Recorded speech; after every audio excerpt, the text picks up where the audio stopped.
We'll wait for a couple of minutes or we'll start the session. We'll wait for a couple of minutes or we'll start the session. Okay. Good evening, all.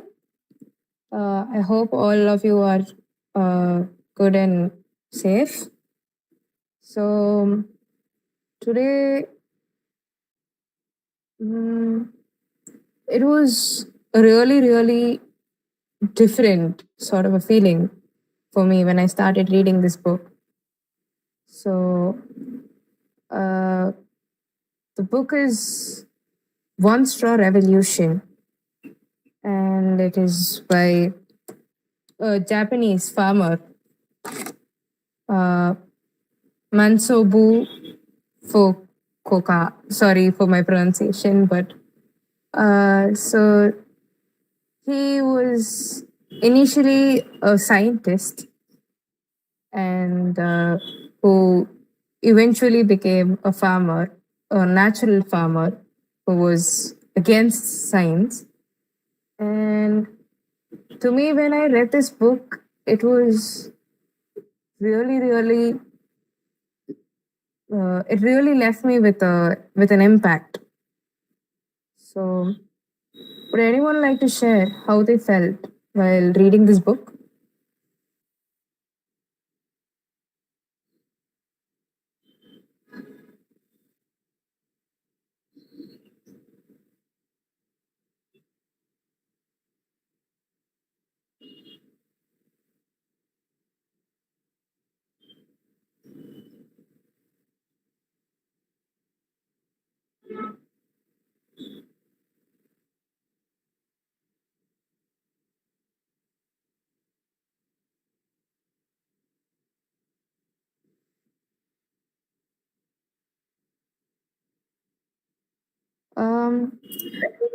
Hello. Hi, Bhargavi. Yeah. Hi. No, but basically, I was just waiting if somebody else will respond.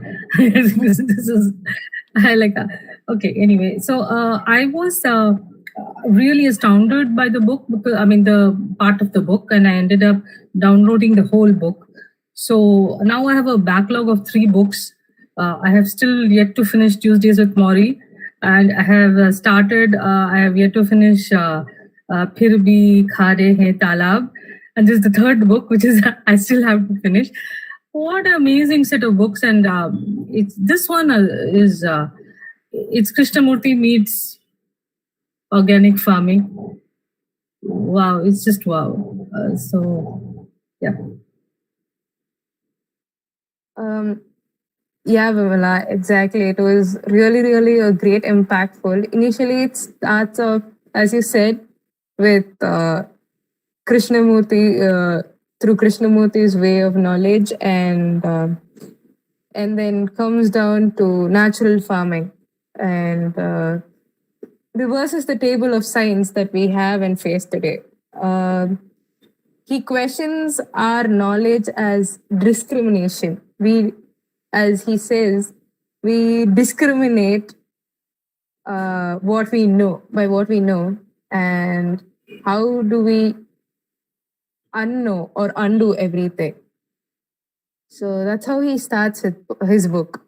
He starts off saying that we should lose our ego of what we know and start living by nature. And when we say we do not know or we do not understand, and that is when nature will give us time to understand things. So, what was your views about the first phase where he says about the knowledge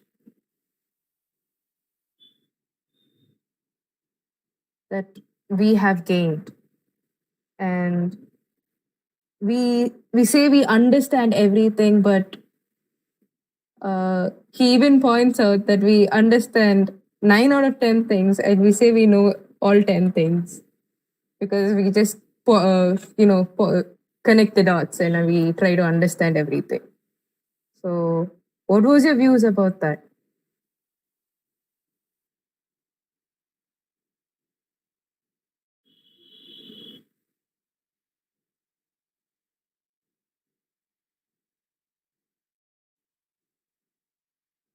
Does anyone wants to say how they felt when the whole point of knowledge was questioned?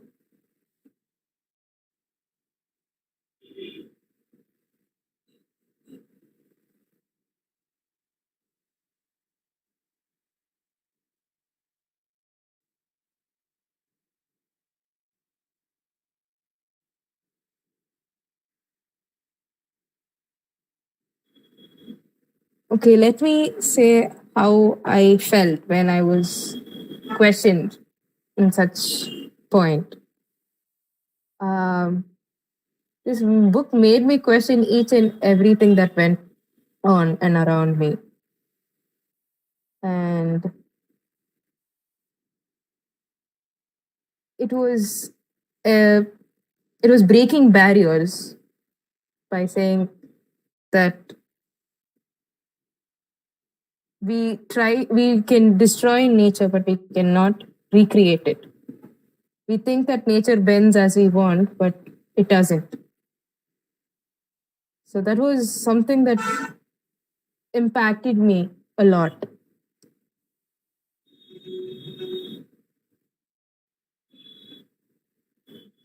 So does anyone wants to share about how the part of knowledge, the discrimination of knowledge that we have gained in today's world has impacted you by his words?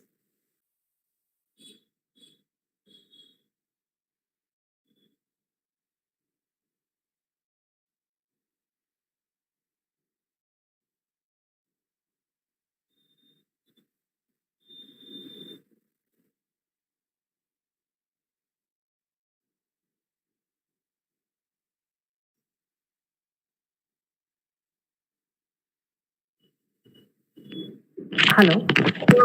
Yeah. Hi. Hi. The word for discrimination in Sanskrit, I think, is Vivek. So the word actually it means that you try to look at what is the truth in the situation. So to that extent, this is what he's trying to grasp in. Like in his kind of farming, there is no digging at all. There's no tilling before putting the seeds, which is extraordinary. I have heard of no pesticides and chemicals, but I've not heard of no tilling. So this was a first for me. And so he has discovered, over a period of 3 decades, that everything which people know about. Imagine one more thing, like rice has always been known to be cultivated under water for hundreds of years. Now he has discovered that there is no need to do that. Wow, I mean, it's like completely, a revolution of sorts. So that book is titled correctly, One Straw Revolution. Yes, sir. I would say that is true.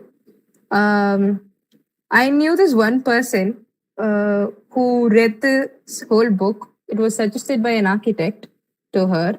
She had this barren land near Velayani Lake in Kerala.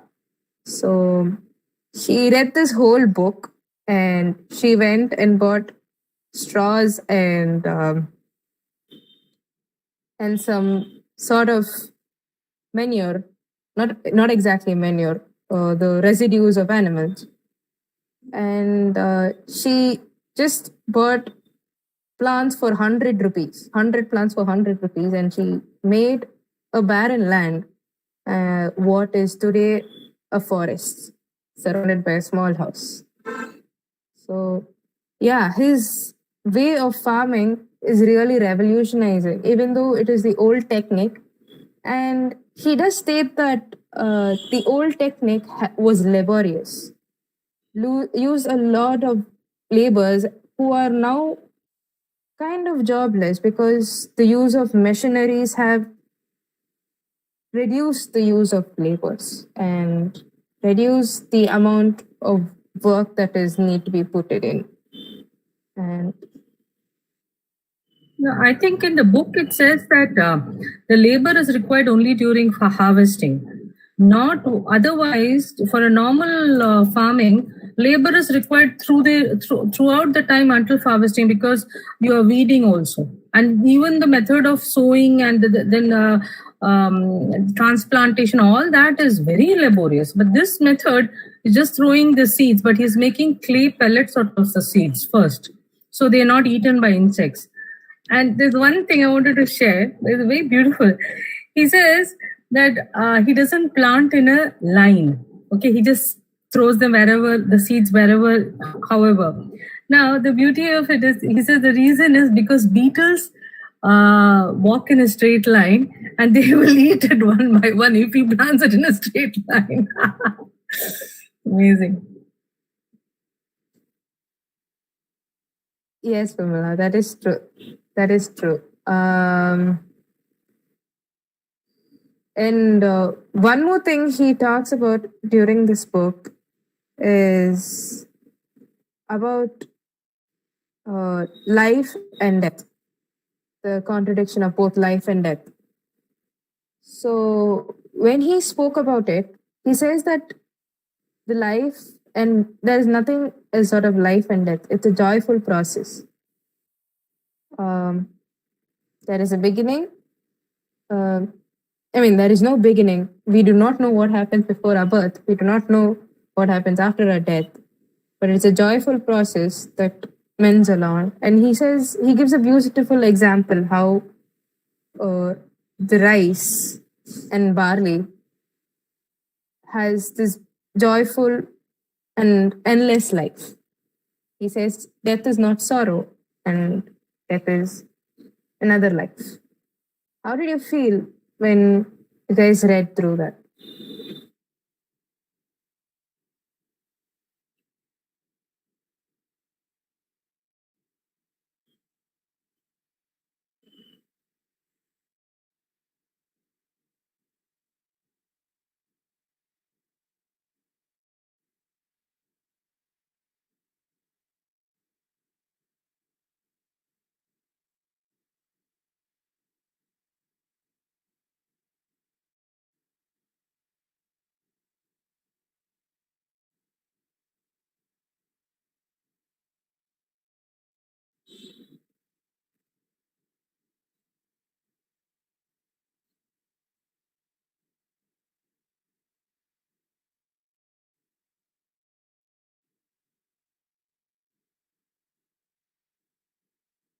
Okay, so to me, when I was reading through,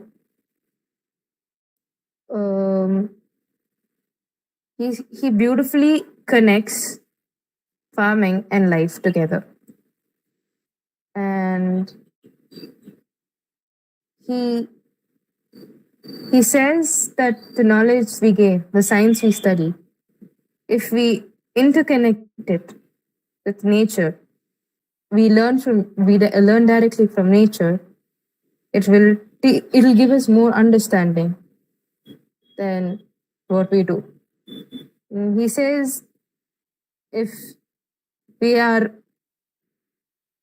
the horses, when we play horse and rider, then everyone is termed a loser.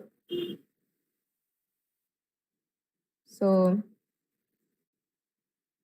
there is he had some philosophy which was near Krishnamurti's philosophy, which invoked me because it was something new and something different out of the lot.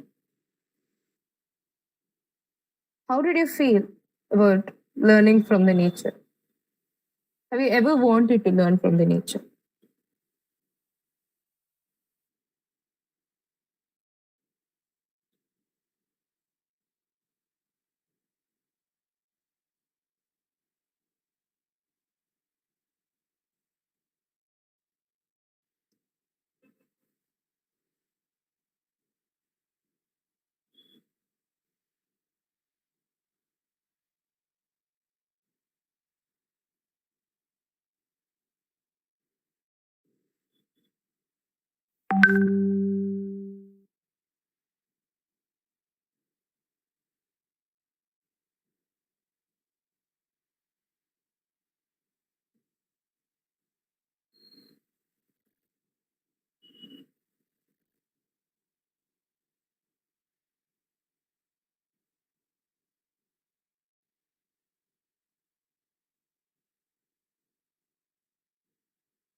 Yeah, Akshay.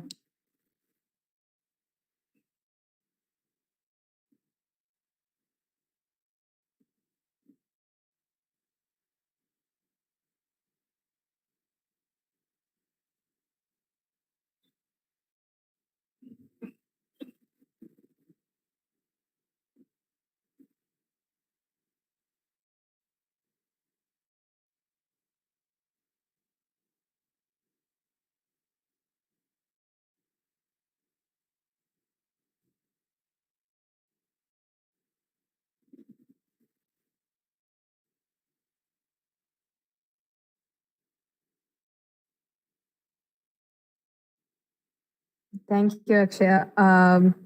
So yeah, it is a different sort of feeling. And anyone who would like to add upon it?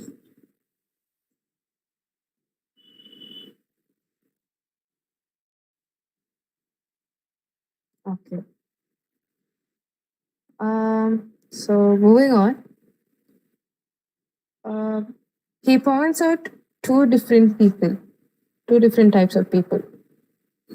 The one who questions what is, looks deep into himself, and then looks at the person who's questioning what is nature. And the other person who's branching out the question from what is nature, from the flow of water, what is made up, what is making water, the smallest particle. Um, I know I've been too much sticking into the book, but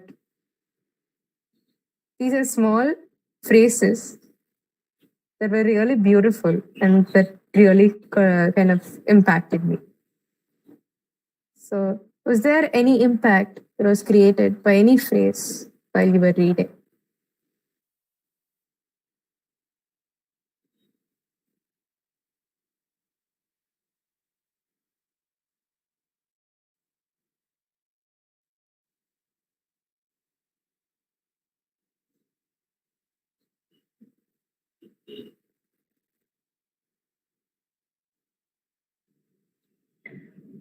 Hi.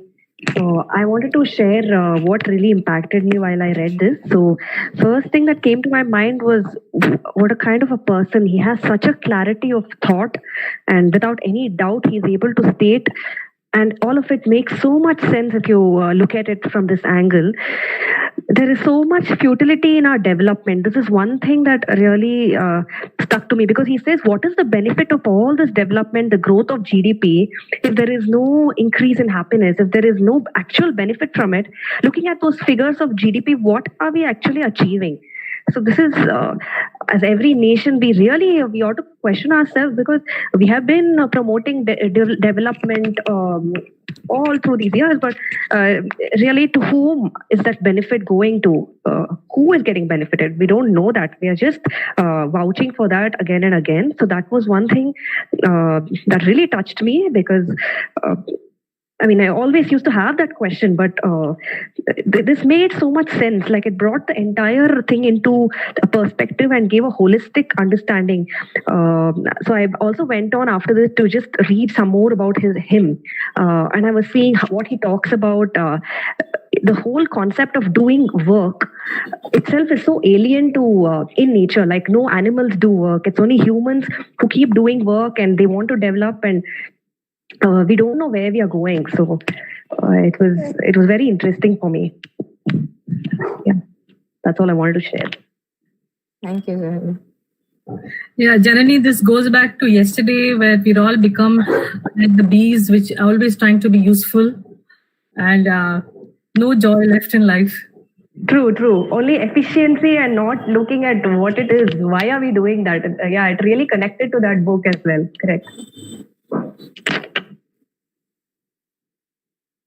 So, thank you, Jenny. Thank you, Vimal. Yeah, so the whole concept of us searching for a purpose, and when he says that, everyone says, what are you living for? I'm searching for my purpose of life. And he says, there is no purpose of life, it is just a void. And it makes a huge difference when you have such clarity. He just says he wants to eat well and sleep well and cultivate natural farming. And he looks around the farmlands around him, and he sees a lot of machineries being used. That made huge difference for him. He sees around and he sees how the world has changed. I do not recognize it for what it has been. So, did anyone thought that what would have made him think like that?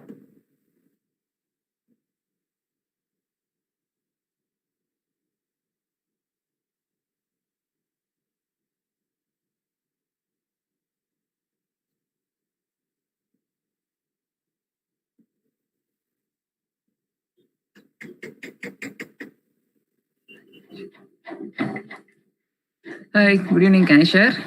Yes, sir. Sure. Right. So, to me, this book, somewhere, another 2-3 lines from the book, which it's kind of nails the entire idea of the book. There's one line later in the book which says, "No, the ultimate goal of farming is not the growing of crops, but the cultivation and the perfection of the human beings in itself." That kind of takes a whole new idea on what is farming in itself, because the very idea of farming is always that the human is doing something to nature, and we are kind of the saviors of nature, and we are the ones who are producing food. But he kind of turns the whole plate around, which says, no, you actually are not doing anything. You are just a puppet in the entire process. This concept, as you initially mentioned, has been mentioned by various philosophers, by Krishnamurti and by other philosophers as well. So the idea is that it is not that we are the ultimate doer of things. Then he also talks about getting off the ego. I think this book somewhere is to me is not really about farming, but I think to me it's really about the human self and the growth intuitively and inwardly.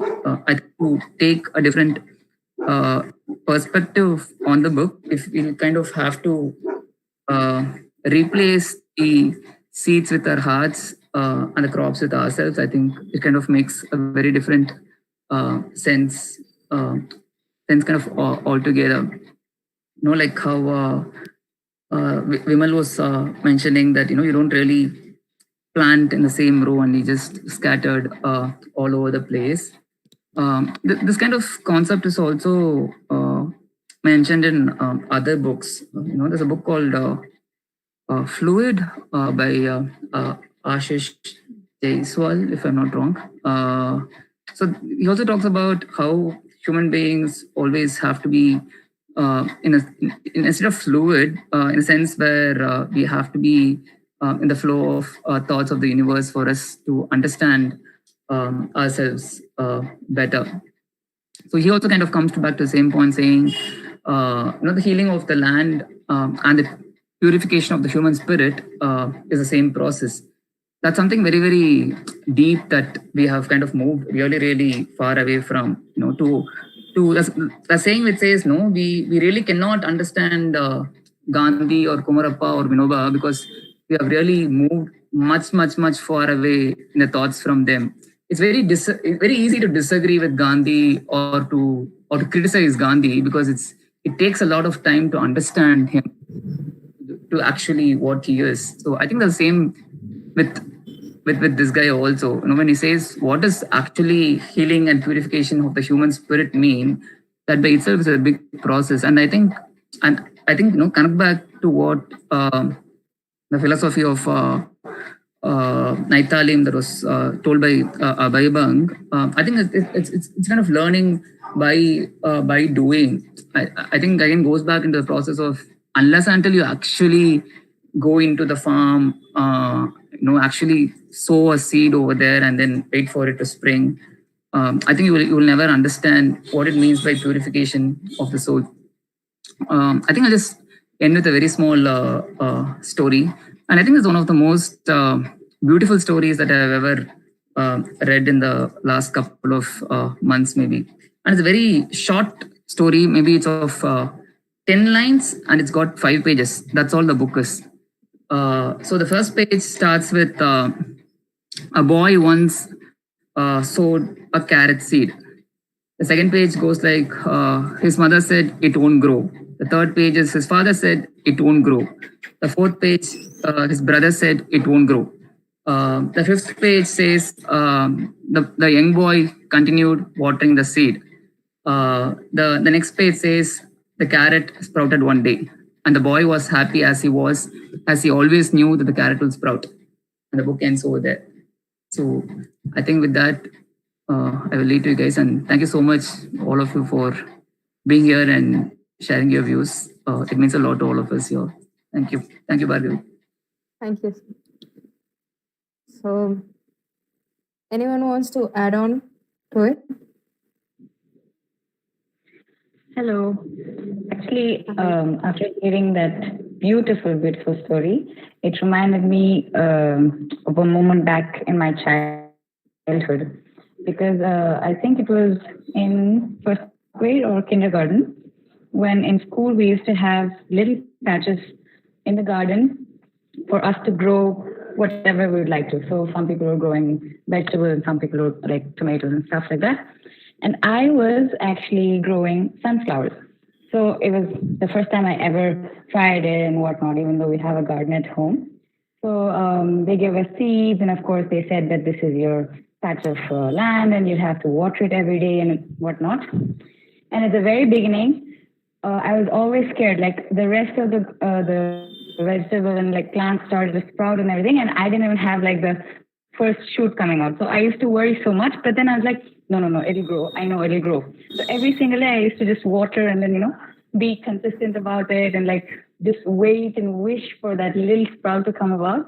And I still remember the first flower that I saw, like small, tiny little sunflowers, so satisfying. And I don't know, I think that joy only comes when you're totally involved in it. And as a child also, you have that like little wish to see it happening and it feels like magic. So that story just made me recollect that memory. So thank you so much. Just wanted to share that. Yeah, I want to share something which happened a couple of years ago when we were living in Dubai. So we had this terrace in which we had lots of potted plants, and we'd gone to the nursery, bought all the plants like everybody else, and they weren't really growing properly. So we got a gardener to come to take a look at it, and we had a lot of adeniums. And he said that in that weather in Dubai, which is desert land, you can't have just soil in the pot. You have to mix half soil and half sand. So he took out all the soil and he mixed sand with it and put it back in. And really, that was so true. So I mean, this is, I think, what is what is meant by understanding nature or following nature, But in a desert, probably sand is necessary for whatever condition the roots are in. So, yeah. Thank you, women. Thank you, Sandhya, and thank you, Kaushik sir. So, yeah, it was. Well, we all had this point where everyone has been discriminated at certain points, saying you can't or you won't. And then with enough courage and trust, we just push ourselves until and unless we do it right and we get it, we achieve it. So, as we say, this book has been chasing me around for the past year, and an author, Geeta Narayan, suggested me to read this book. She said it will change the perspective of you looking at life. Well, I had not read this book for a year, and today this book has come to me. And it did change the way I look at everything right now, as that I was reading for the past few days.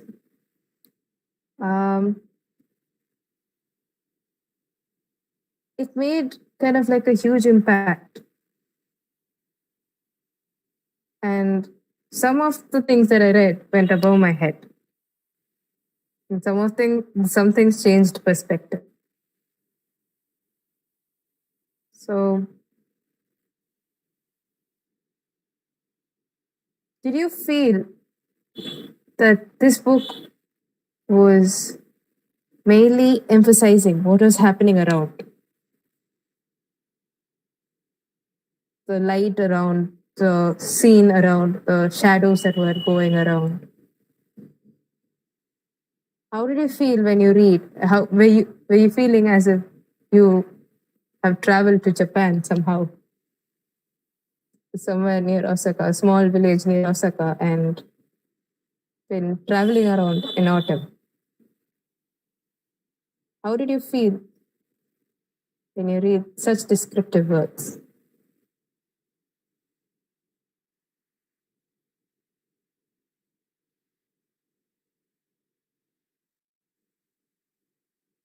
There is some truth in what you're saying. You're right. I mean, I didn't think of it until you mentioned it. That there's just some life in the very way he's expressing. You're right. I mean, there is no. It's not being said for others. It's coming somewhere, like coming from the heart, kind of thing, and it's just his truth. He's trying to say his truth in every line. He has no doubt about what he's saying. So that's what comes beautifully across.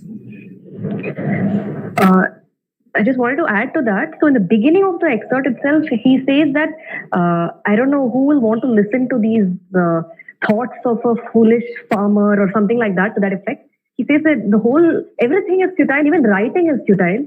So, but still he goes about to write. So it's truly just whatever he is, he's just writing it. He doesn't even see the need that other people need to accept it. There's nothing of that sort. Yeah, it's just his life. He wants to express it. That is true. So, if anyone wants to add upon it?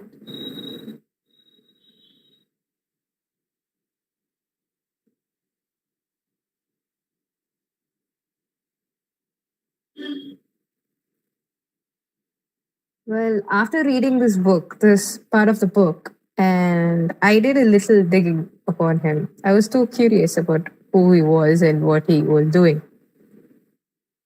So I saw a lot of things, and I felt that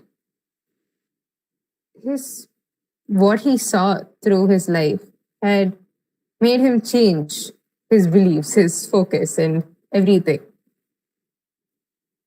His focus on education, science. He was a botanist who was researching on mandarin oranges.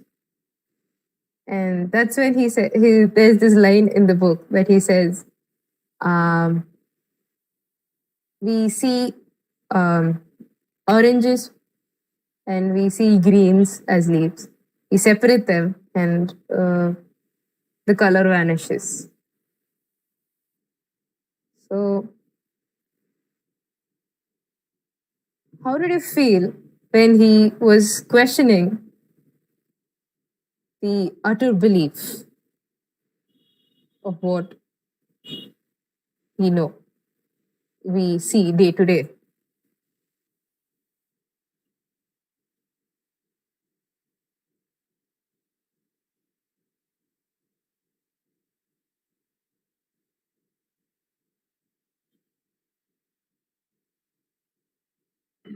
There is a sense of validation for sure, because I think many of us are grappling with these kind of thoughts where we are going, where we have ideas which are away from the norm, the accepted norm, and when someone else is also exploring something of their own, there is a definite sense of validation, a sense of strength that you get for yourself uh, in your own views, because you are watching something, you are learning something. I mean, this your observation and your analysis is validated in that.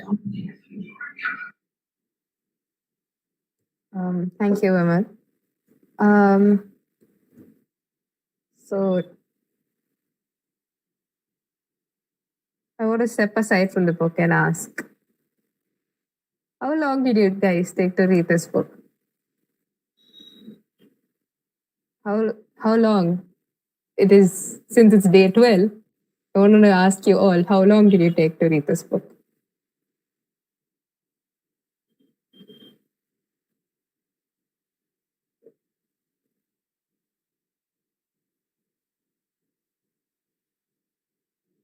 I didn't time it, but maybe around half an hour, I guess. Even maybe I also went through some parts over again because it was interesting, or like as you were saying, it was going above the head.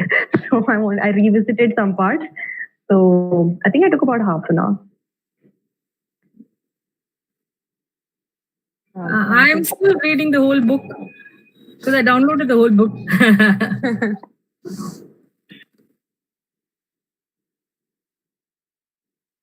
Is there anyone else want to say? Hello. So this is Deepthi. Hi, Deepthi. So I just finished. I was just in a hurry today and didn't find enough time.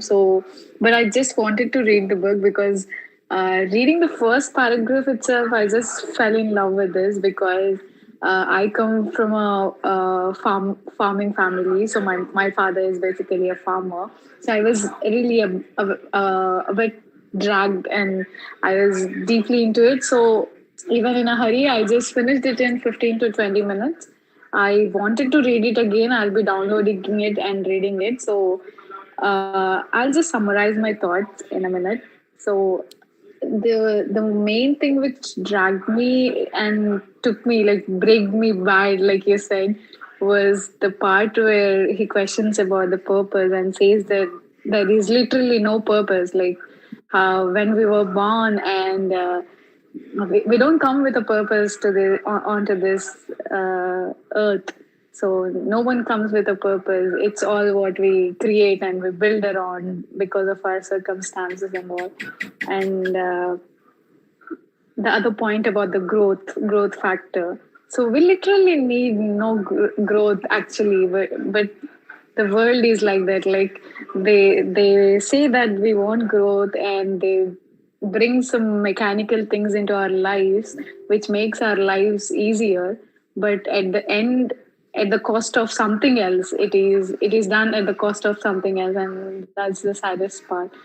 And yeah, I totally enjoyed the book, and this was something which was there in my head for a long time, like thinking about the purpose. There was one moment in my life, like last month. It is just last month I posted this thing on my Instagram, asking everyone that if there was a binary choice, what would you choose? Like pleasure at the cost of purpose, or purpose at the cost of pleasure? I don't know what I was thinking then, but I posted this, and I was very much connected with that in this story. So, yeah, there is no such thing like pleasure. There is no such thing like purpose. So this cleared my doubt with this. And yeah, I'll be reading the entire book now. And thank you. Thank you, Deepthi, for sharing your views. While reading this book, did anybody have any questions while reading through? Because this book questions your perspective and your thoughts a lot. Did you feel any disagreement or anything that you questioned yourself after this?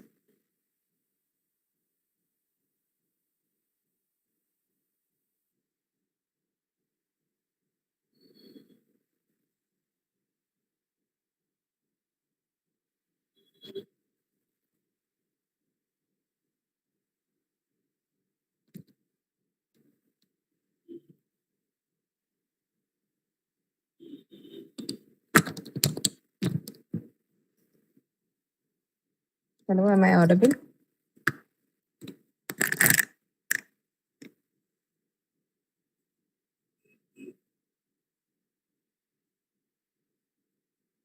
Hello. Yeah, you're audible. I was just thinking of the answers.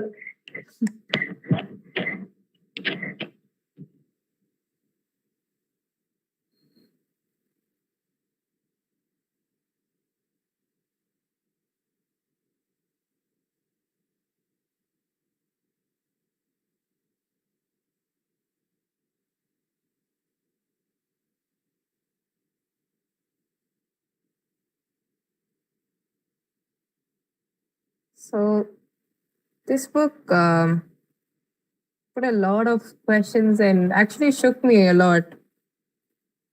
I took a day to read this book seriously because there was a lot of things that I wanted to revisit and play myself as him again and see answering my questions in his perspective. And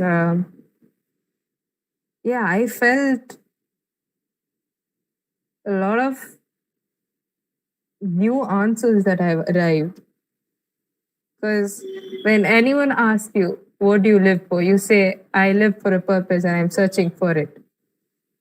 And then someone says that, no, you don't have a purpose. It is a void that you live in. You just have to blend along nature and you have to understand what is around you.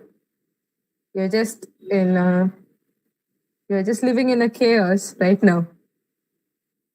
And you have to find your way to relate yourself to nature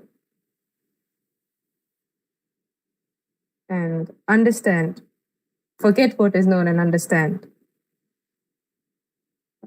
That was a big answer that I received from this book when I read again and again. So, But I just wanted to put across something that I felt on the same topic. Although it makes so much sense that, yeah, we do not have any such thing as a purpose and whatever he's saying, but somehow we're also conditioned to think that we need to have a purpose, we need to have goals, So it's on one side, it makes sense.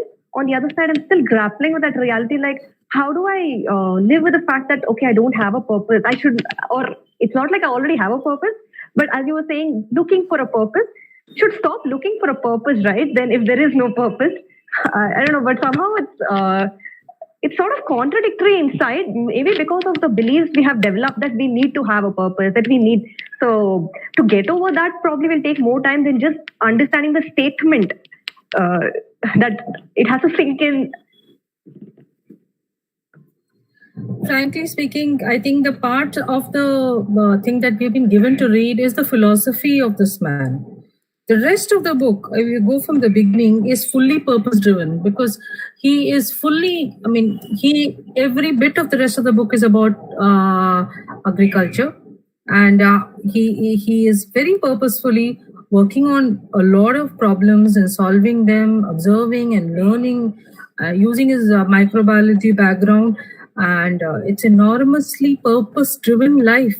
So I'm not really able to put I probably have to read it again and again to understand what it is that he's trying to say when he's saying, no, this is the Zen, the Kuan type of way of saying things. So it's not exactly what he's saying, it's something else. It's difficult to fathom that, and it's very short a time to analyze it and let everything sink in properly. that is true.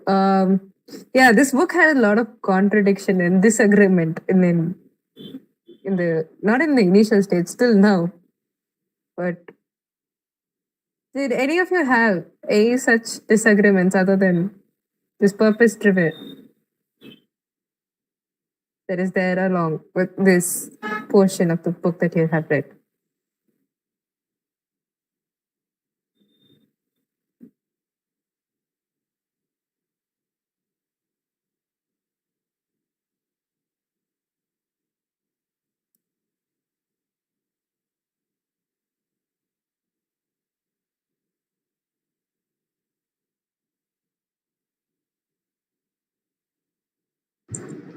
Hi Bhargavi, this is Aditya.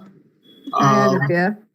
I didn't, to be honest, I read books, all the books. I find time to read it, but this book particularly, I didn't read it. But after you all speaking about the book, I really feel that I should have read it.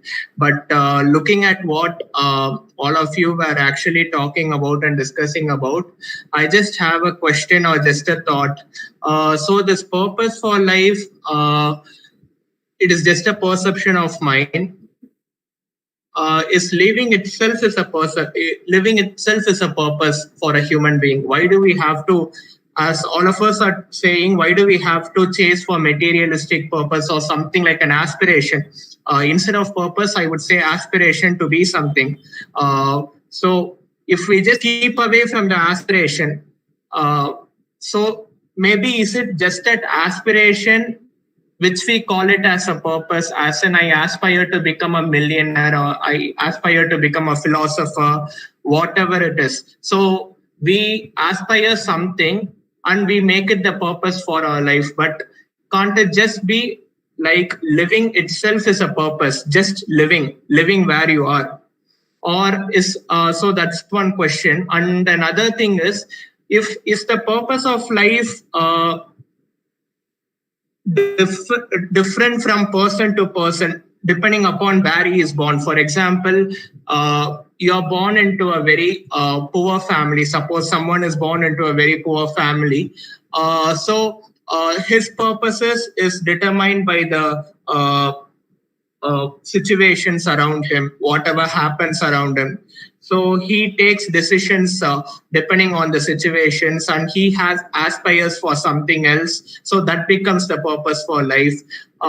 Similarly, so is it the place of birth which makes us to determine the purpose, or which actually creates a path for us to travel along this life and explore it in a different way, where all of us have different paths and we all have different way of searching and aspirations. So this is what we call as purpose, but at the end of the day we are just living for the aspiration. So is it just that living is all the purpose of life that we actually do? We are doing it, but we call aspirations as purpose. I don't know. I'm just confused. I'm just getting confused. Sorry for. Yeah. Thank you, Aditya. Do anyone want to answer that? Anyone would love to answer that question?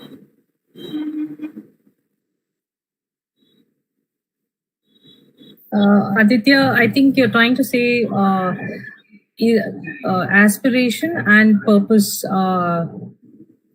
There's nothing wrong in having aspirations. I think that's what you're trying to say. And I think you're right. I mean, there is nothing wrong in that. Yeah, as in, I didn't mean that we are not supposed to have aspirations, but aspirations is what drives us throughout wherever we go. So, is it we are just living, and that itself serves the purpose, but aspiration is something, it's like a driving force which makes us to go even more faster, so that we can, we need something like an entertainment to watch something, or sit there and watch a movie like that. So aspiration is like the entertainment part and living is the purpose, and we already live, but we take aspiration for purpose. So I'm not saying we shouldn't have aspiration, but are we just confusing between these two aspects? That's really interesting that you are calling aspiration as entertainment. Well, and it's actually probably true. But one more thing here is we have to look at is from the perspective of this, even this particular book itself, is whether our aspirations are the one that is delinking us from nature. So that is the question here. We all have a lot of aspirations and we think we are doing something good. But are we really doing something good, or we are destroying nature? And is that what our aspirations are leading to, is something that we probably have to question ourselves. That is the thing, I guess. That was beautifully said. Thank you, Janani, Aditya, and Vimal. I think we have one last time for one last. If anyone wants to share how they have felt about this book or any other thing that they want to share.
Thank you, Akshaya.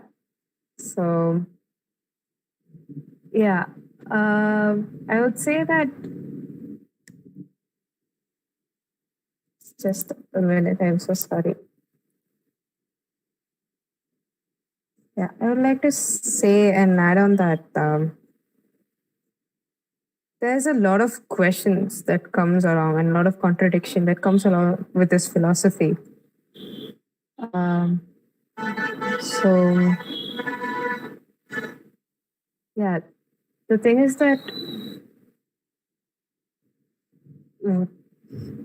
as he says in the beginning, we have to live a happy life. We have to live a satisfactory life. We eat well and sleep well. We do what we do instead of, having this egoistic discrimination of knowledge and destroying, thinking that nature will bend for whatever we do and destroying it. And we should always go along. We should always try to understand. Forget what we know and try to understand nature. So, with this note, I think we have come to the end of the session. I just want to add a thank note.